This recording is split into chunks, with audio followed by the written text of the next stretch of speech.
Sikha sur le compte du Homer. On sait qu'on est dans la période du compte du Homer, et en vérité, on sait très bien que c'est une préparation pour le jour de Shavuot, le don de la Torah.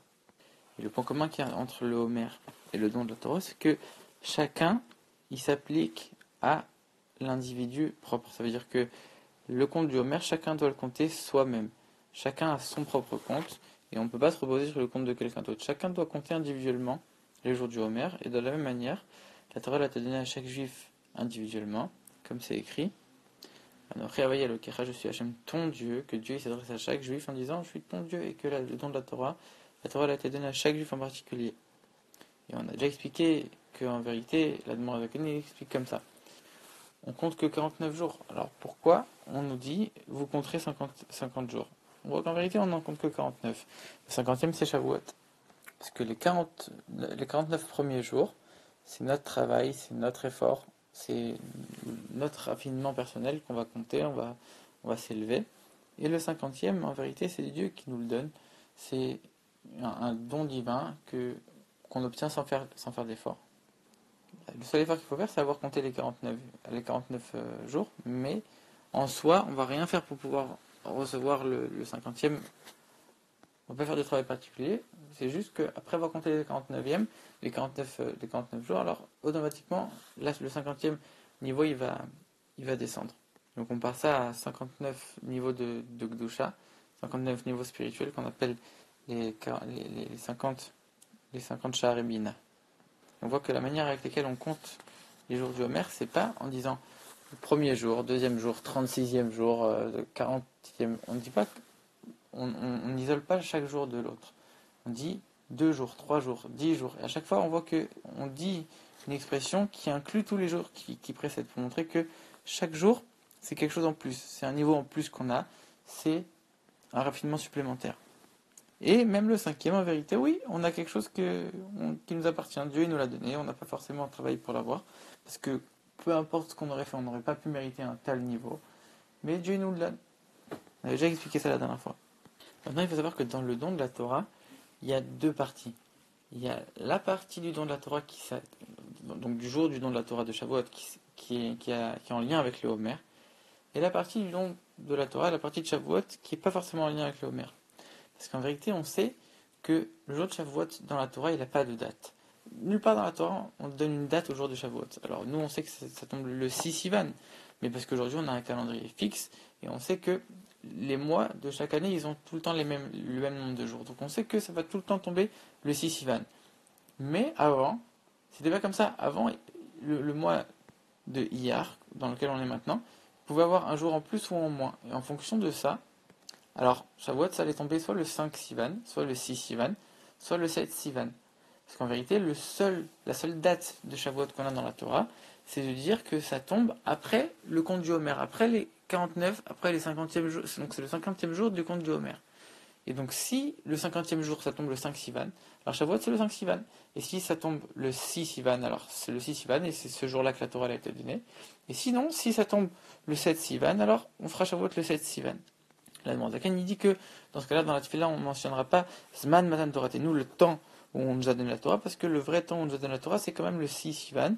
Donc même si Shavuot cette année-là, donc à l'époque, aujourd'hui c'est plus comme ça, mais si ça tombait le 5 ou le 7, alors on ne mentionnait pas le fait que c'est le jour de don de notre Torah. Donc comme on l'a dit, on voit qu'il y a deux parties dans Shavuot. La première partie qui est liée au compte du Homer et qui est indissociable du compte de Homer, qui fait qu'on va fêter Shavuot uniquement après avoir compté tous les jours du Homer, et l'autre partie de Shavuot qui est reliée en vérité au 6 Sivan, qui fait qu'on va mentionner telle ou telle chose que si c'est le 6 Sivan. Ça c'est le niveau de la Torah qui n'a pas de lien avec quoi que ce soit, pas de lien avec le compte du Homer qui est notre travail, c'est un niveau de la Torah qui n'est pas relié à l'effort de l'homme, qui est relié juste uniquement au niveau de la Torah en elle-même. Maintenant, la Rabbi parle d'un cas qui est très particulier. On voit que à l'époque, quand Shavuot ça pouvait tomber le 5 ou le 7 Sivan, parce qu'on pouvait rajouter un ou pas un jour au mois de Iyar. Mais en vérité, on peut se trouver dans cette situation même aujourd'hui. Alors c'est quoi la situation? Alors lui, il explique que la Terre elle est ronde, le Soleil il tourne autour de la Terre, et que en vérité, quand la Terre elle est divisée en fuseaux horaires, et qui fait que quand on va en Australie, alors en vérité, on perd un jour. C'est-à-dire que si on va des États-Unis à l'Australie, par exemple on part le premier jour du Homer, on va arriver en Australie le troisième jour du Homer. Parce qu'il y a un décalage horaire d'une journée. Et l'inverse, si on part d'Australie et qu'on va aux États-Unis, alors on aura un décalage. Pour celui qui est parti, il pensera que ce sera le deuxième jour, alors qu'en vérité, là-bas c'est encore le premier jour. En vérité, comme le compte du Homer, on a dit qu'il s'applique à chaque personne et que chacun il a la mitzvah de compter le Homer pour lui-même, donc il ne comptera pas la même chose que les gens qui se trouvent là où il a voyagé. Il va compter son propre compte à lui. C'est-à-dire qu'il va compter différemment de tout le monde, peu importe où il se trouve. Il va compter son compte à lui. Alors c'est la même chose pour Shabbat et pour les fêtes. Ça, c'est des choses qui sont générales, qui s'appliquent au peuple entier dans son ensemble. Donc il ne peut pas dire, ah moi je suis arrivé jeudi, donc pour moi c'est mercredi, alors je vais faire Shabbat avec un jour de décalage. Non, Shabbat il fait comme tout le monde. Mais, par contre, pour le compte du Homer qui s'applique que à lui, il va continuer son compte personnel et il ne va pas faire le compte de l'endroit où il se trouve. Parce que justement, on a expliqué que le jour de Shavuot, il s'applique pas, il tombe pas un jour particulier, il tombe après avoir fait le compte. Donc ça montre qu'il faut vraiment faire le compte et que donc du coup, cette personne-là, elle fera Shavuot en décalé. C'est-à-dire que s'il a été des États-Unis en Australie, alors du coup, lui, il fera Shavuot un jour après les Australiens. Et si il a été d'Australie aux États-Unis, alors lui, il fera Shavuot un jour avant. Parce qu'en vérité, comme on a dit, la seule date de Shavuot qu'on a donné dans la Torah, c'est le 50e jour du Homer. Donc il est obligé de continuer à son propre compte, et donc il devra faire Shavuot en fonction de son propre compte, donc en décalé. La seule différence, c'est que comme on l'a dit, comme il fera du coup soit le 5 Sivan, soit le 7 Sivan Shavuot, alors du coup, il ne devra pas mentionner le Zman Matan Torateno, le temps du don de notre Torah dans la Tfila. Le Rabbi, en fait, il s'étend beaucoup pour expliquer comment ça marche, parce que les gens, ils comprennent pas tout le temps comment ça marche précisément. En vérité, tout ce qu'on doit retenir, c'est l'enseignement pour nous. Qu'est-ce qu'on retient du fait que le jour de Shavuot, il tombe en fonction de notre compte à nous, et que ça peut même décaler tout le compte en fonction de l'endroit où on se trouve, et que quoi qu'il arrive, on devra se fixer par rapport à notre propre compte et pas à l'endroit où on est. C'est quoi l'enseignement? Parce qu'en vérité, on sait que les 7 semaines de Shavuot, elles représentent les 7 attributs de l'âme. Et dans chacun de ces 7 attributs de l'âme, ils sont divisés aussi en 7 attributs. C'est-à-dire que chacun est inclus dans l'autre, en vérité. Donc il y a 7 fois 7, il y a 49 degrés de raffinement personnel, d'élévation morale à atteindre. Et chaque jour du Homer, il nous permet d'atteindre ce niveau-là. Par exemple, la première semaine, c'est la semaine de Chesed, de la bonté. La deuxième semaine, c'est la semaine de Gvura, la sévérité. Et le premier jour de la première semaine, c'est Chesed de Chesed, la bonté de la bonté.